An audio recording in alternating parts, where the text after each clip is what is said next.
Alright guys, in today's video I've got this unusual piece of boating equipment. This is a 1992 Tanaka Bumble Bee 3/4 horsepower outboard boat motor.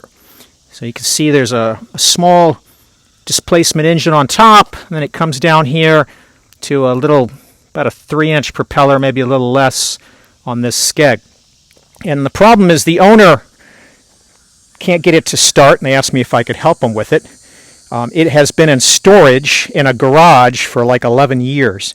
And what I ended up doing is I cleaned out the fuel tank, thinking that was all it would be, but it's more than that, so I figured it was worth bringing you guys along. So what we're going to do here is go through some tests before we get started to see if it's worth repairing, and then I'll take you through the repair process. So the first thing I'm going to do to see if it's worth repairing is we're going to see the situation with the spark plug. I want to see if the igniter is working, because there's no parts for these types of things. So as long as we don't have to do any major repairs, if it's just minor stuff, then it would be worth doing. This is a Champion DJ8J. That is the OEM style plug for this. So this first test, we're just going to mount the plug back in the wire, and we're going to see if we get any spark out of it when we crank it.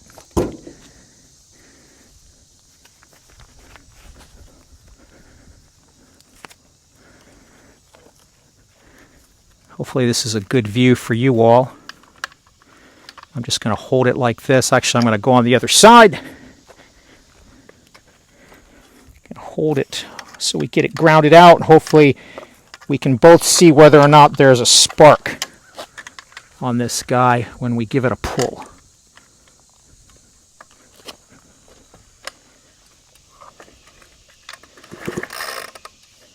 Trying to get it where we keep it steady and we don't hit this propeller on anything.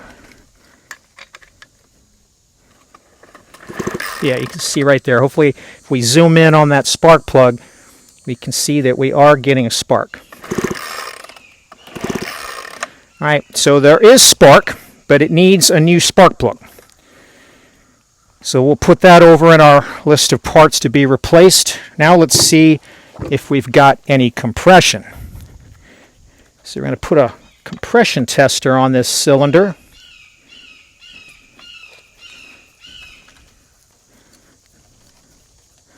Now, I don't have a service manual for this, but you should expect somewhere in the neighborhood of 90 or 100 or so, I would think.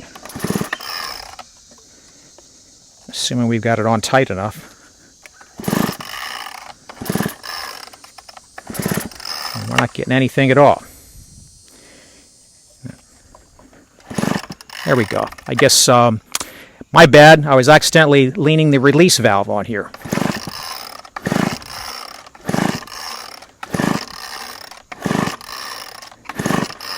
All right, we're getting around 80, 70 to 80. I don't know if that's what this is supposed to have, but it's got some compression. So I would say it's worth proceeding. If we literally had nothing, if it wouldn't have been just that mistake with the valve, then this would just be a parts motor. All right, so it's worth replacing, or excuse me, worth repairing. The next thing I'm going to do here to go down the repair line is to see what it takes to get the air cleaner off. Looks like it's a T20. There's a couple of T20s here.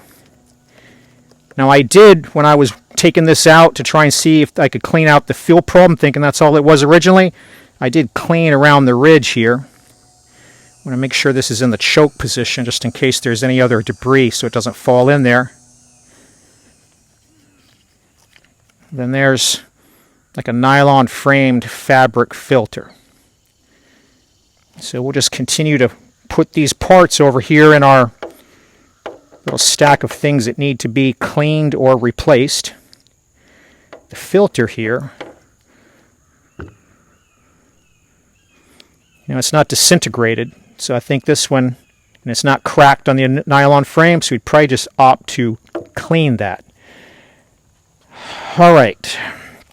Now this fuel line was attached to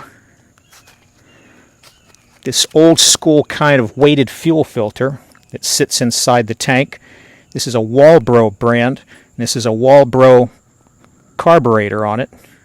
Now you can, clean these in a pinch. There's a little screen back here.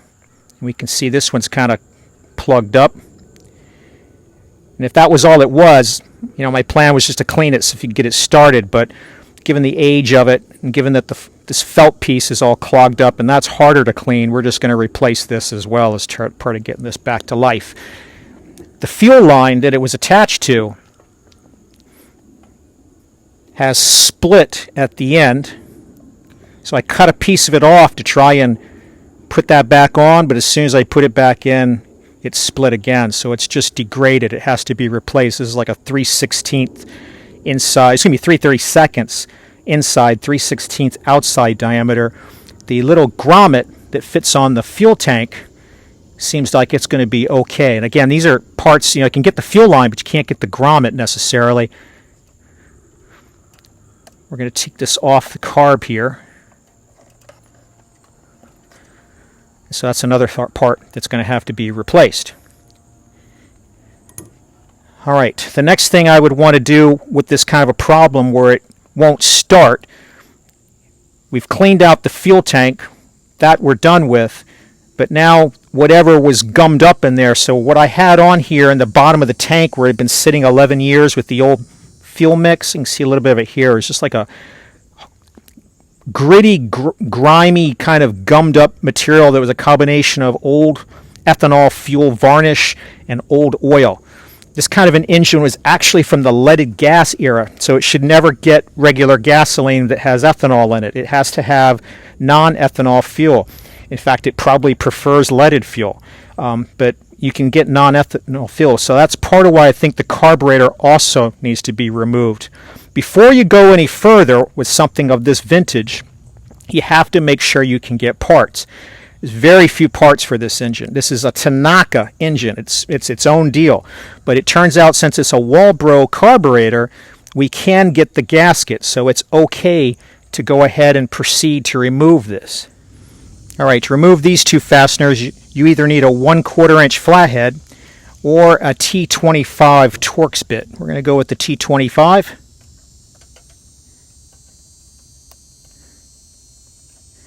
Now before you remove this, you want to get all the crud, dirt and stuff that might be around here that could fall in, which I've already done. Just give a light cleaning with some compressed air. This first one's going to hold the choke assembly.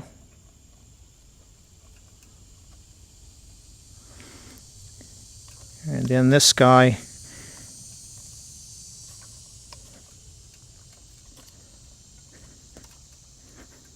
is going to hold the whole thing. So we're going to kind of support it with our hand while we get this last one to come out of the cylinder head.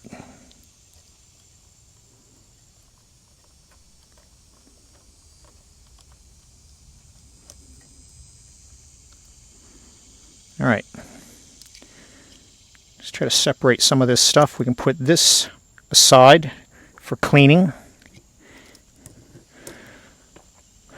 And now the carburetor, we just need to get this spring pulled back on the throttle so that we can remove this little ball from this retainer.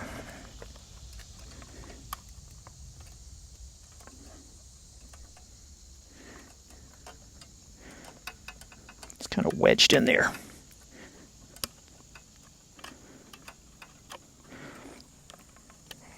This hasn't been disturbed in many decades. And be careful when this comes up to gradually let the tension out. All right, so there's the carburetor. Looks like this is a model WT 210. Old school stuff. And then there's our gasket.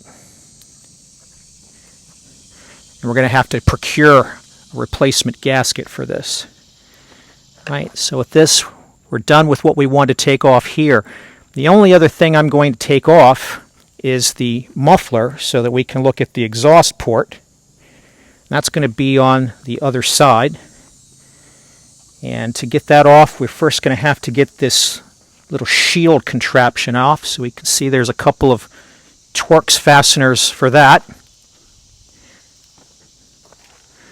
Let's see if they're also T25. They are not, naturally. They're probably T20s like the first one we did.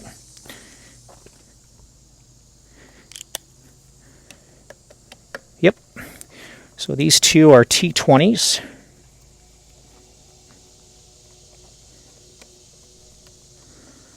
One and two.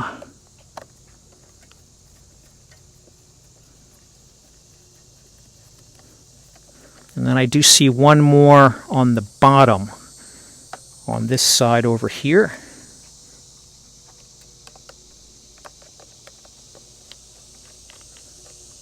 That should give us access to the muffler and spark arrestor. All right, so we'll set these guys aside. I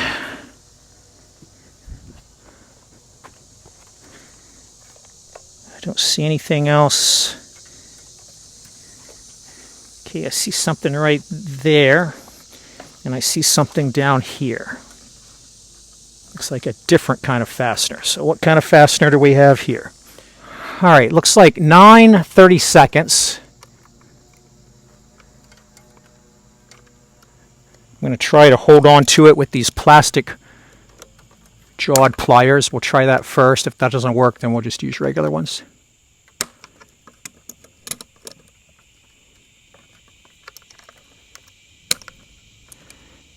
This is just me slipping here, I think.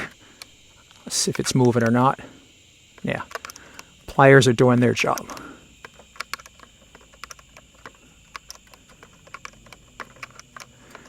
Just no clearance.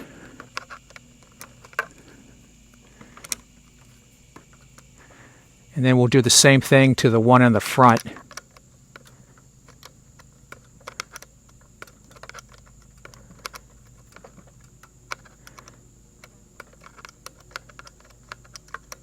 I'm sure the thinking was that he would remove the fuel tank or something to try to get this off. I don't know.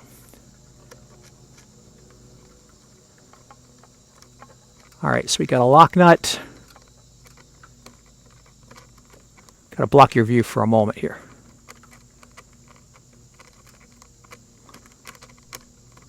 Okay, we got a lock nut. We've got a washer. And then we've got this kind of fastener that probably at one time might have been an Allen key before it rusted out. Now we'll try to get the one over here in the front. All right, so cleaning this fastener up, it is a 3mm Allen socket. Just kind of barely fits in there. Hopefully it'll hold on. This one in the front is really rusty. It will come in from behind, get behind the nut.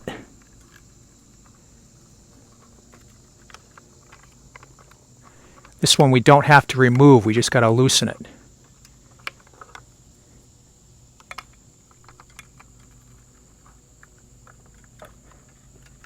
If I can just get this thing to fit back there. There we go.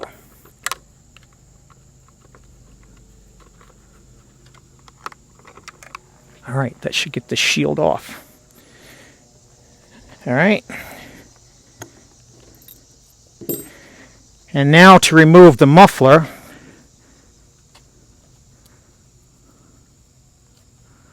Looks like a couple of nuts might be the ones holding it on. I'm just trying to see.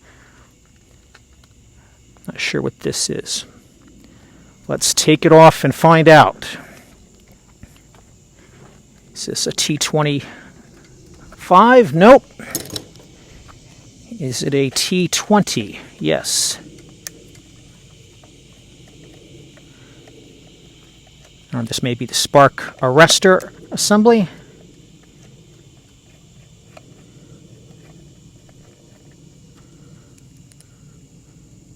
Not really sure what that is, but would have been good to take it out and clean it up anyway. There's no gasket behind it, so we're safe to do so.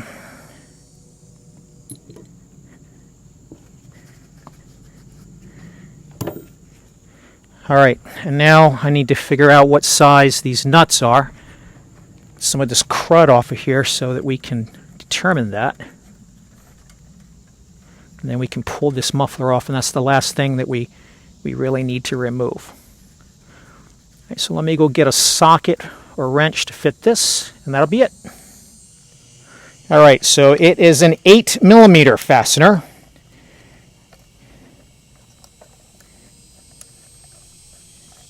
Just going to keep my finger here so no crud falls in that cover we removed.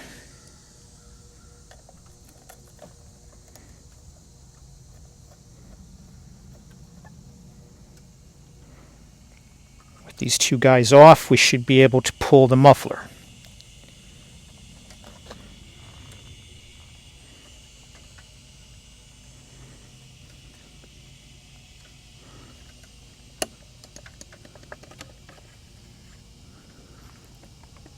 Had to wiggle it off there.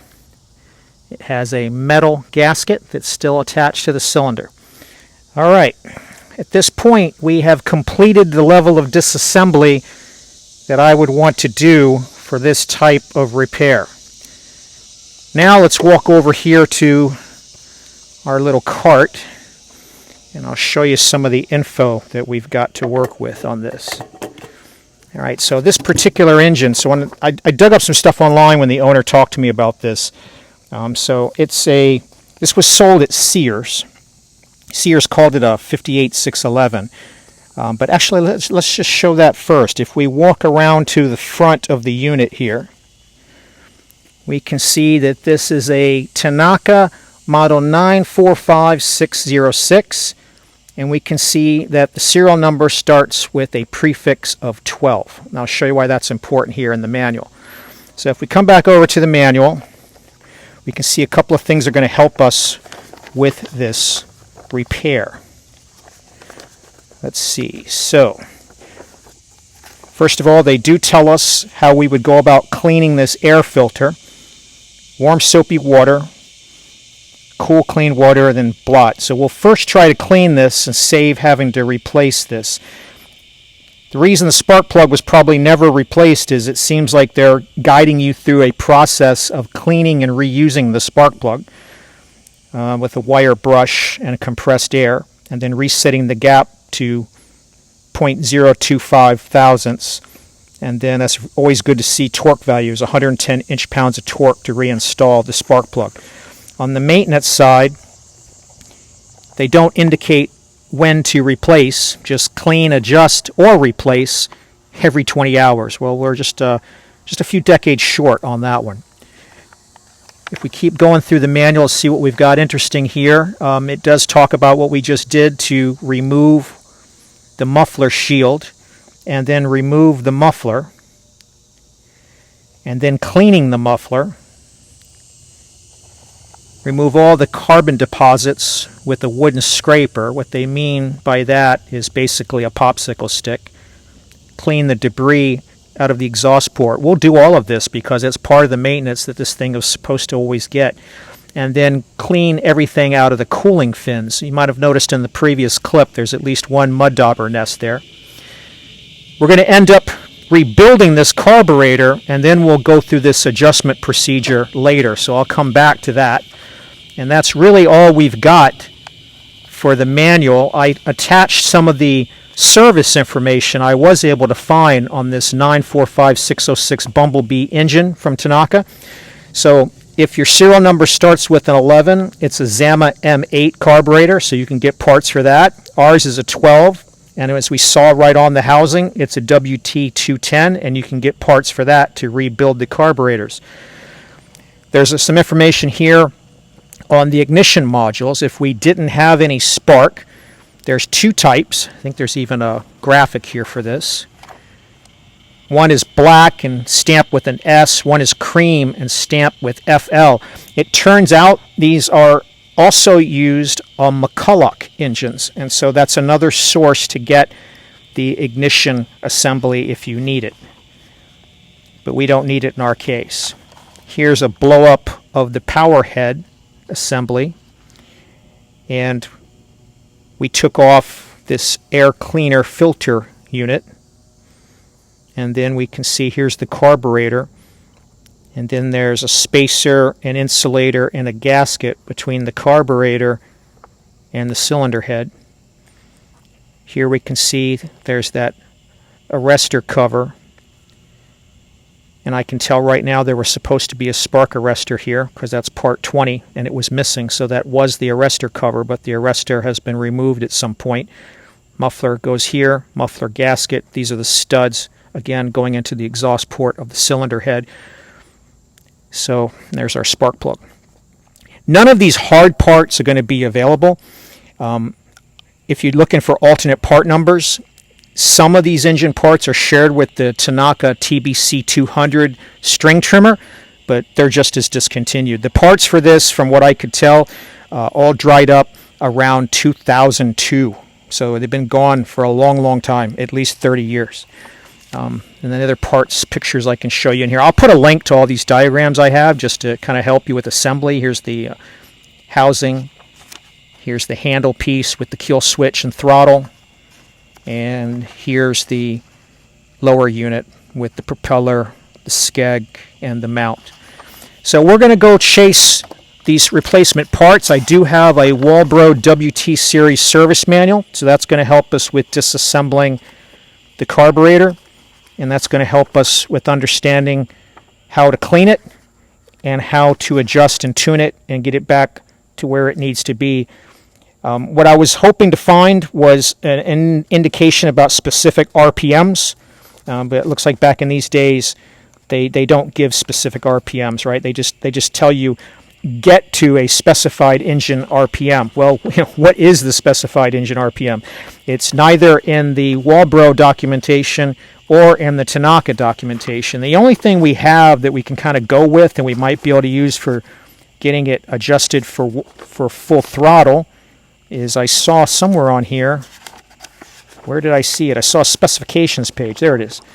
This specifications page tells us this is a 21.2 cc displacement engine, and it tells us that it's got 3/4 of a horsepower at 6,500 RPM. So that tells us we're probably going to want to be around 6,500 RPM with the throttle fully pulled, but we don't have any information on idle. It tells us that the fuel mixture is 50-1 here, but I actually noticed when they talk about the fuel, which is right over here, they tell us to use, either leaded or regular grade unleaded. So 1992, you could still get leaded gasoline in some states. It wasn't gone completely until 1996. They tell you that you got to mix it with lubricating oil, obviously because it's a 2-cycle engine. They tell you that you should do 40-1 ratio here, so it's kind of conflicting. This says 40-1. The previous specifications said 50-1. They do talk to you about staying away from ethanol. They don't want you to use fuel that has ethanol in it, so we can presume that this era of engine can't handle modern gasoline, so you're going to have to get non-ethanol fuel. I'll put a picture up here what I can see sold, for example, at Exxon. Exxon still does sell non-ethanol fuel, at least in the state I'm in. All right, let's go get some parts ordered, and we'll come back when we're ready to rebuild this. All right, guys, I noticed that in getting this finished up here, I should have showed you taking this guy off. So right where the carburetor attaches, there's this little spacer that's attached to this gasket right here, and then that goes onto the cylinder head. So I'm going to try a T20 on this front fastener and see if that lets us remove this little shield here. Set that aside.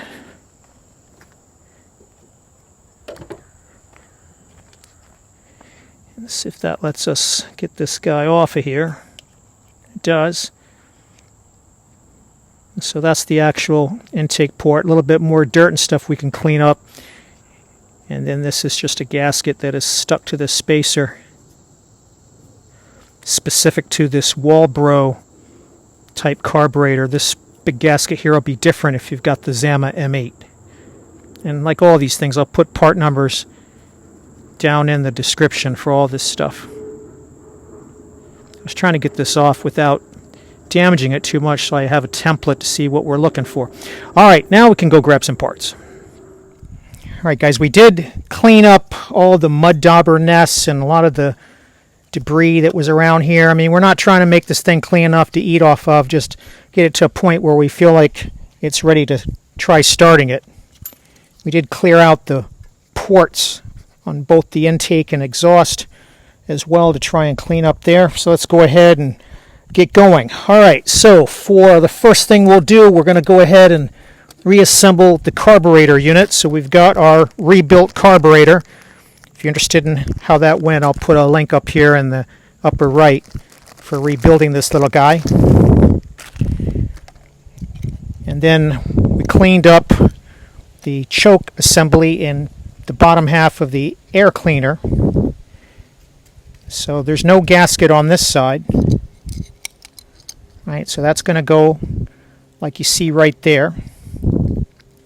And now we need to put a new gasket on this end, though. And that we do need to replace with a Tanaka 218-9333. So this is an NOS setup here. So let me just get it out of the little package.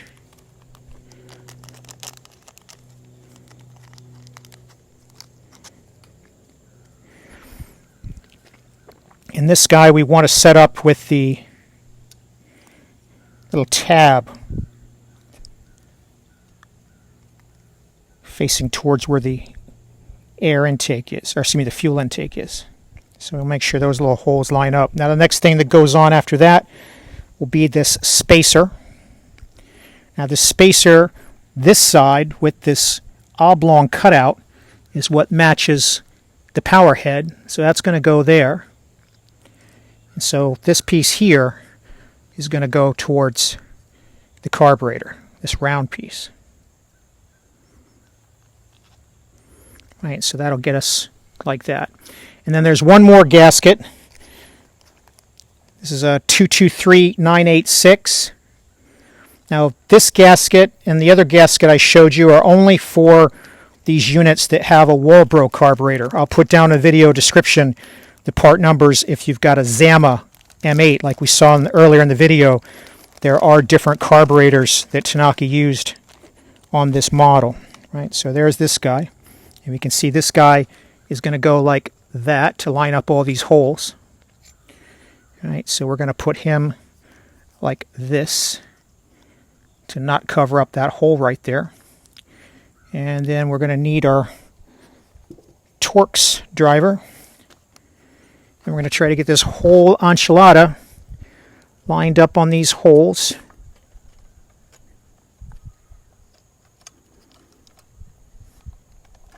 And started by hand.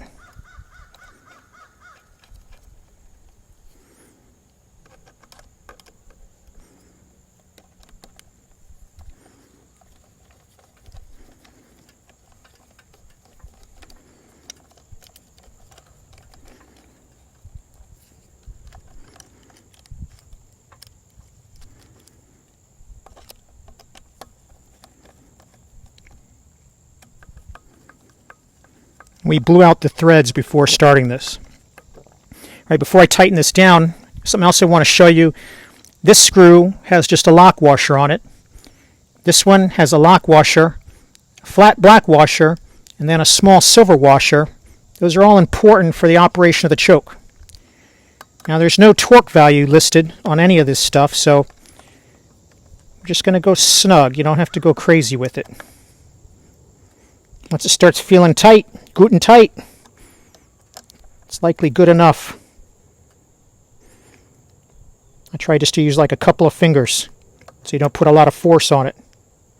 Let me make sure that this feels like it's operating properly. Okay, next we've got our air cleaner cover.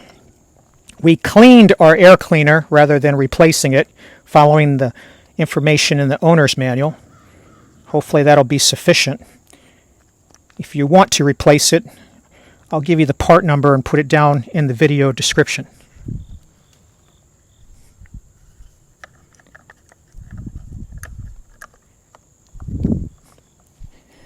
And we'll just tighten this guy up.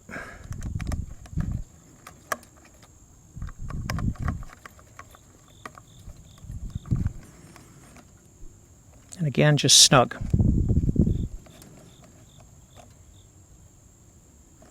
There's a gasket that the lever for the choke sits in, this rubber gasket here. We just want to make sure this guy's not binding. Okay, next we'll do the fuel line. So we're not going to replace this with some kind of a clear silicone type line. We're going to use a marine grade line just like what was on it to begin with. I mean, it is a boat motor and it's exposed to a lot more UV light than a chainsaw or a string trimmer. Those clear kind of silicone lines, the Tygon lines, they're going to break down a lot faster. So this is 3/16 inside diameter. And we're just going to measure it out. And then we're going to go a little further because if you guys recall, I said I cut some of it off trying to make a repair before we gave up on it.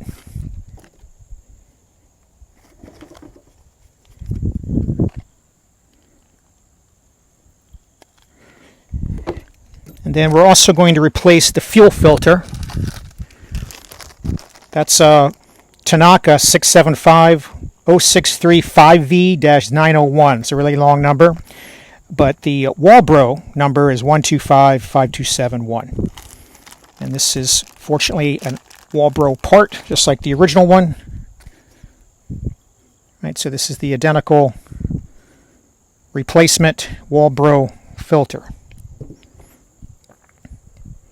And now we just got to get this. It's a tight fit on here. And I anticipated this might be giving us a little hard time, so we're just going to use a little bit of silicone to help us out here.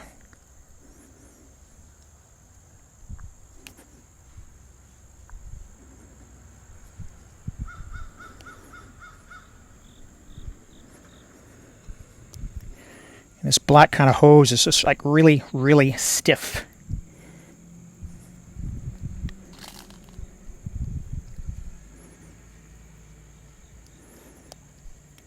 Just going to have to get it worked on. I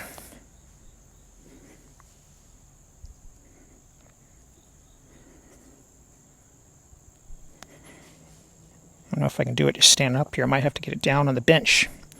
Let me go ahead and get a pair of pliers and work this on. What I did, guys, I had to go grab a little pair of pliers to help me finagle this on to get it started. And then I just want to seat it on all the way.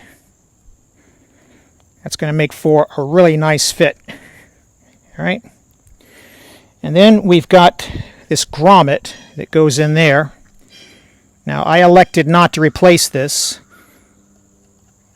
Might turn out to be a mistake. I'll put the part number down in the video description if you decide that you want to replace yours.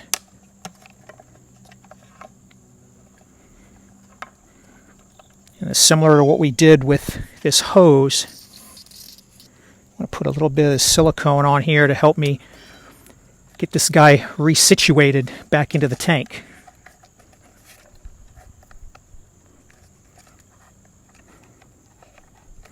Then we're going to open this up. And we're going to see that it's sitting where we want it to sit. Right there on the side corner. Push that all the way back in. And let's see if we can just put a little bit of this on our finger. Get all around the line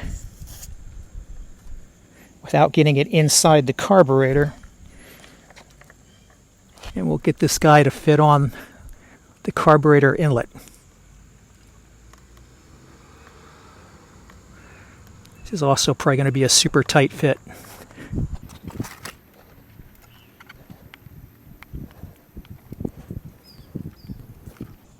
Come on.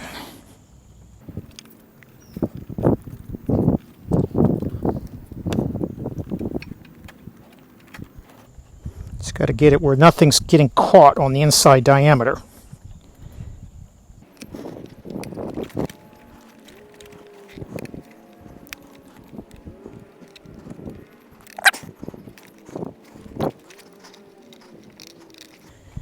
See if we can get it down just a little bit more.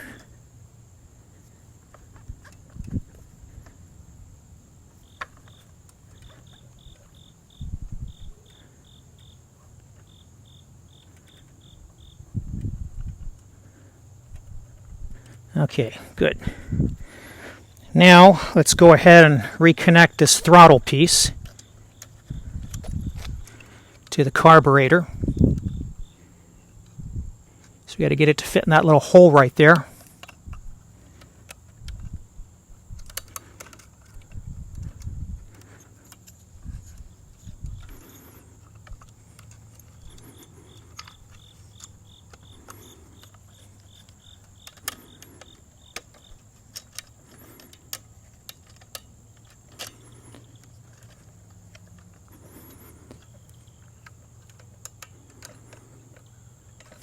Okay, then we want to make sure this is actuating.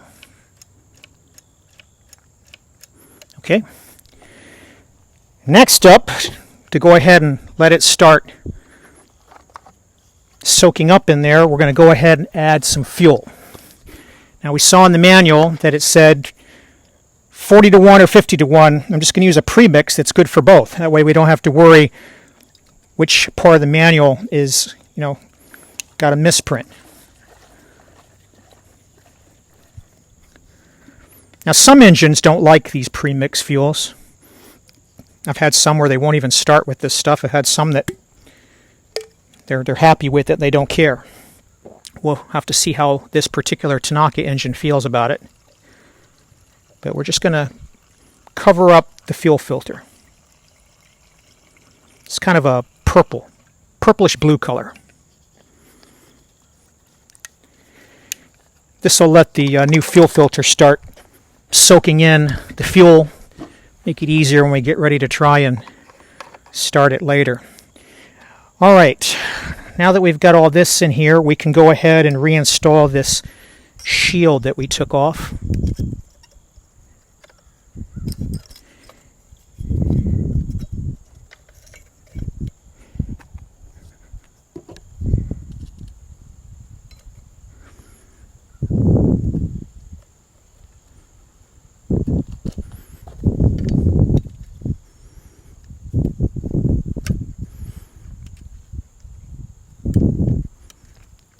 Just always got to start things by hand.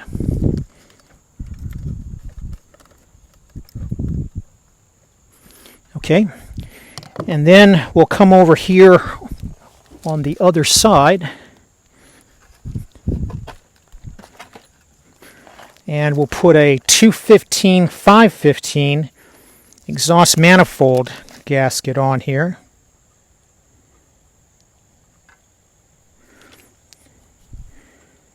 You guys remember when we were taking this off, I thought that it was a metallic type, but it's not. It's just a regular gasket material type. Just want to make sure that port shape is correct.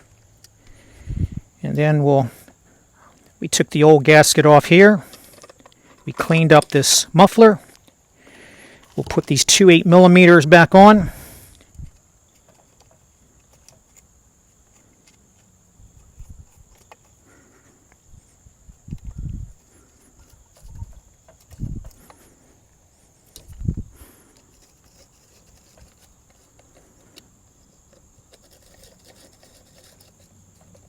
And again, just snug is fine.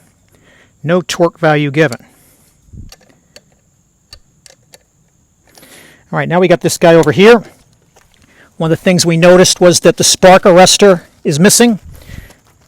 That's a 215/516 Tanaka number. Now, I actually don't think this was missing from the factory. 1992 is when California first started mandating these spark arrestors, and I suspect that they were only installed by the factory in California. You want to get the port facing down.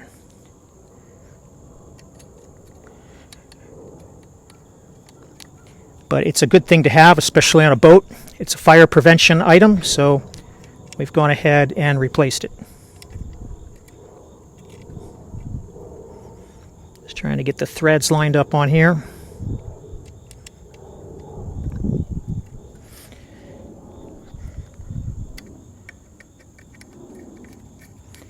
And then we can snug it up. There should be 2 lock washers under each of these torque screws.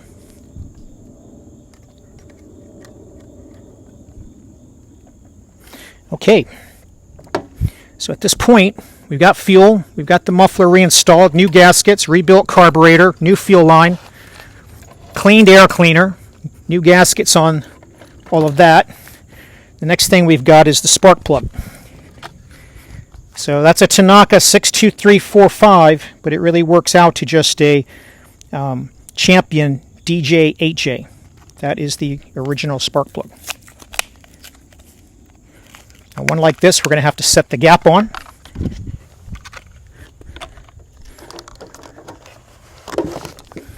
So we go back to our manual.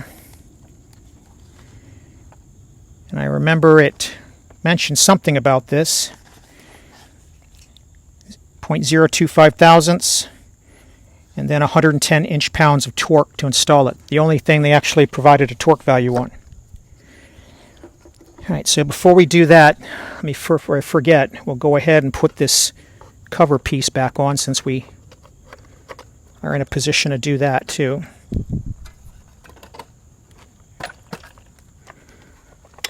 So down here on the bottom, we want to get that Allen bolt and the washer on the outside. And we've got two Torx bolts that we're securing it on top. And then we had another Allen bolt and washer securing it on this side.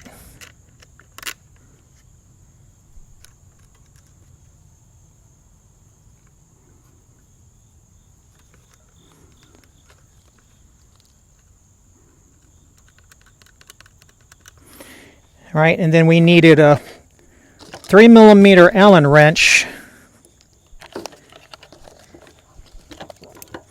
and a 9/32 box end wrench to tighten this guy up. So let's do that first.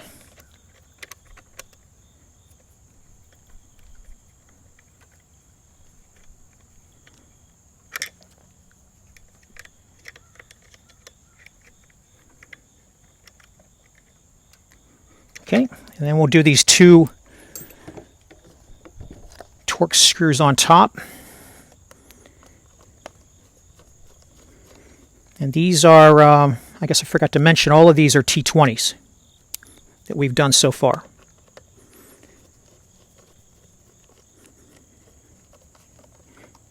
Again, no torque value, just snug them up.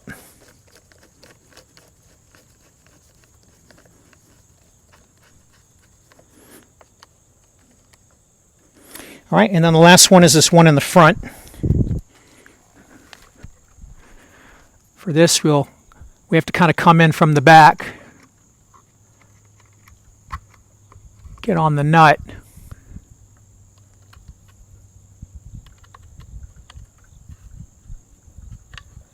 and then we can snug this guy up.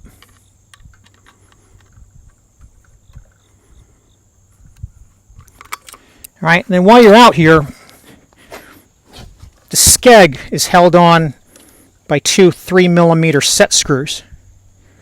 I recommend tightening those as well, just to make sure that it's not going to end up vibrating off into the propeller.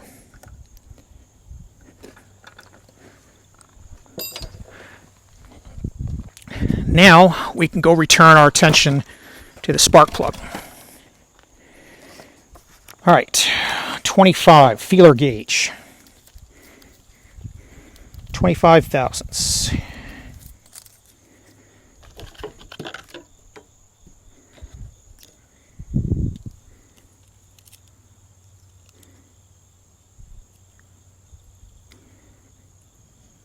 Nice snug 25 thousandths fit. Perfect. All right. Just because it's new doesn't mean it's good. So let's go ahead and make sure that we're getting a spark out of it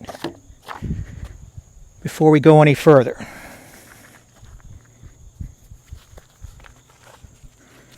You guys remember this test where we just try to touch it up against the cylinder, and you guys are going to watch right there on the electrode tip and see if we get a spark out of this guy.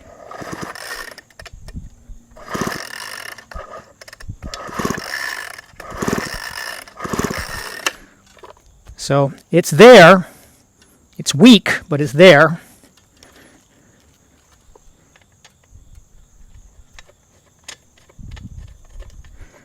And we may not be able to get it to start for other reasons. One of those other reasons could be that even though we see a spark, it's not sufficiently strong enough for ignition, in which case we may have a problem with the coil. But let's see if we can get to where we want to go without having to change that out.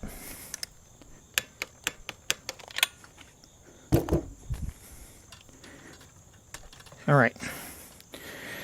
All right, so what I want to do now is I want to find some way to secure this guy because I do not want this prop to accidentally hit this little makeshift stand we've got.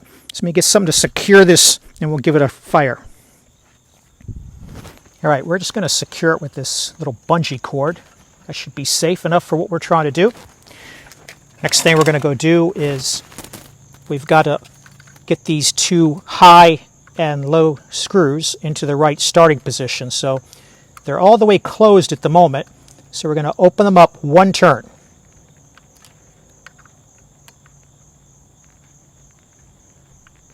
We'll start with that, see what we get. Choke position is all the way down.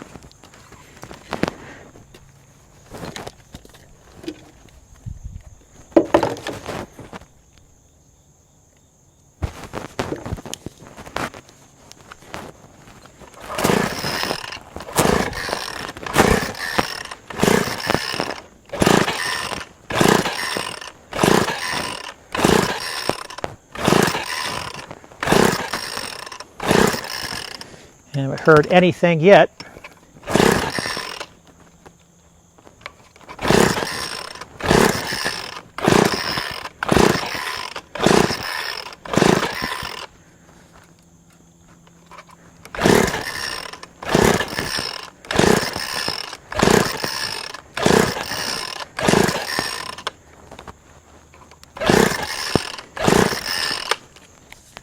All right. So like I said, it might not like that fuel. There could even be an issue with the coil. Let's go ahead and pull this plug back out because I do want to check to see if we're getting spark at all. Can't find my wrench. All right, I'm going to have to find my wrench. We'll take the spark plug back out and recheck it. All right. The reason I want to recheck this is when I looked back through the previous footage, I'm not sure we saw a spark when we were testing this. It's not wet. It's like I'm not even getting any fuel in here.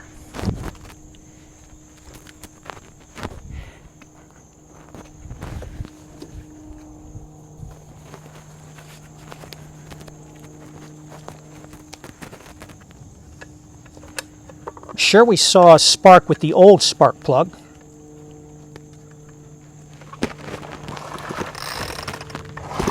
Yep, there it is. All right. So we are getting spark. So I can tilt it back up where you guys can see it, but I can see that we're definitely getting spark here. Let's watch right up there. All right, so we're getting spark. So that's not the problem.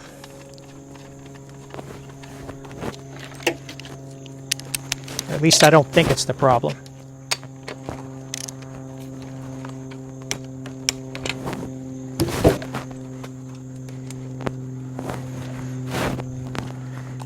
All right, so what if we're still not getting fuel for some reason?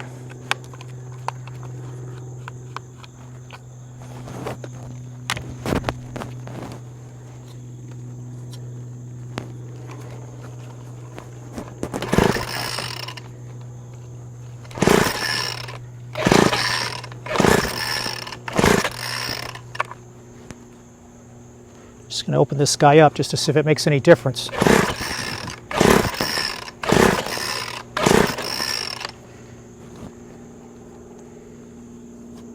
This choke is functioning properly.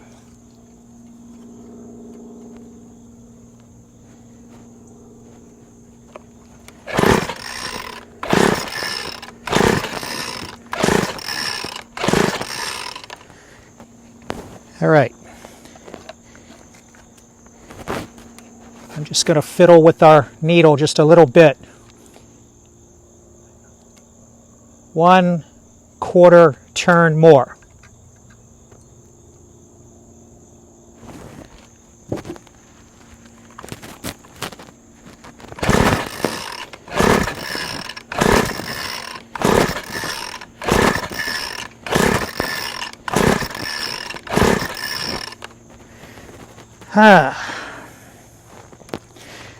Well, it might help, guys, if I pull the throttle back. I guess that was on me.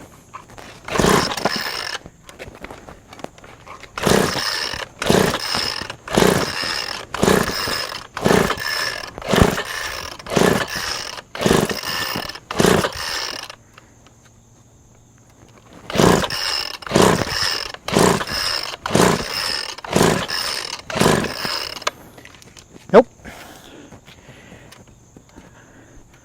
Let's see if we can squirt a little fuel in there and see if that changes anything. All right.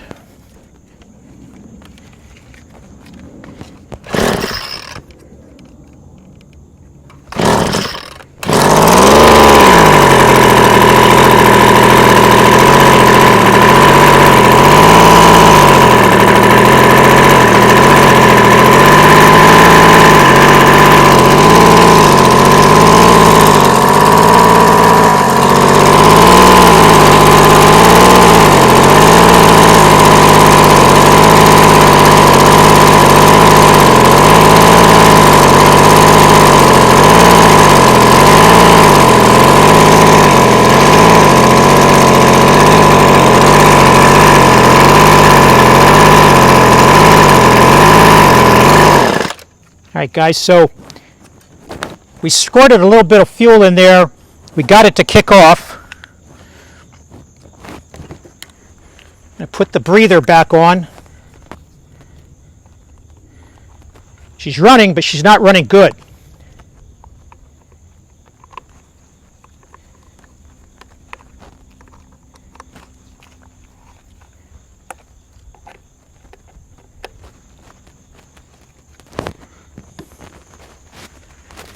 So where we're at is I tighten these back down all the way. Let me show you. I close these all the way.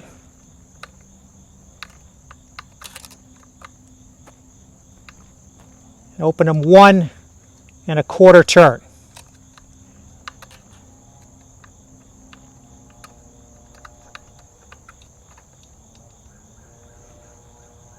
One and 1/4 turn. Let's start from here, see if we can get it running and idling and let it warm up.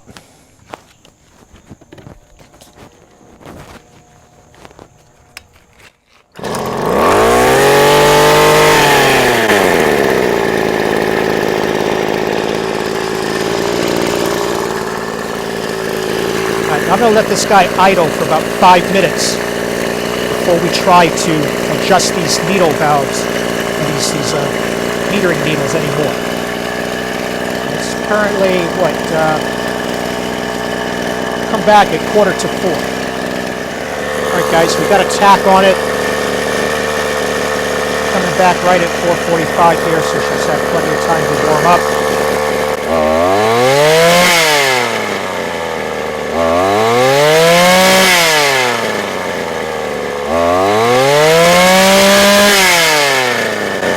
Revving a lot higher than I would have expected based on what we saw in the manual. But the adjustments in the manual talk about starting with both of these screws turned all the way in and then opening each 1 turn, which we did. Letting it warm up, open up the idle screw until the engine idles. Now the engine's already idling. When to accelerate the engine a few times, accelerate the low-speed needle to obtain smooth, rapid acceleration without hesitation or falter. And they're recommending that the high-speed needle should really stay only one turn open.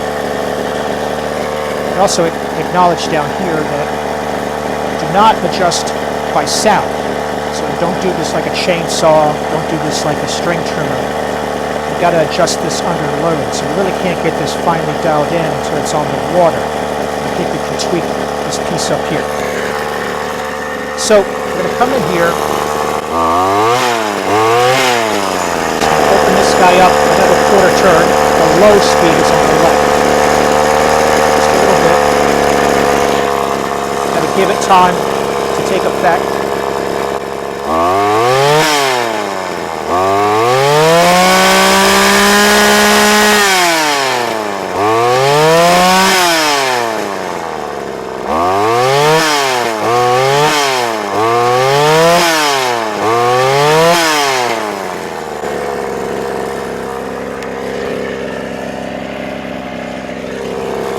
So this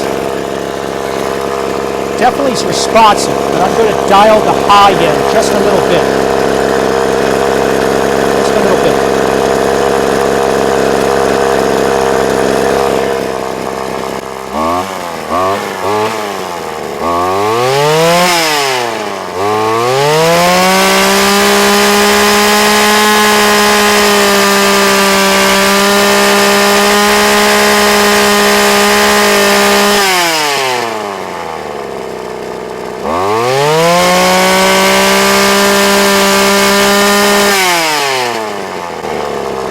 Go ahead and give the kill switch a test here.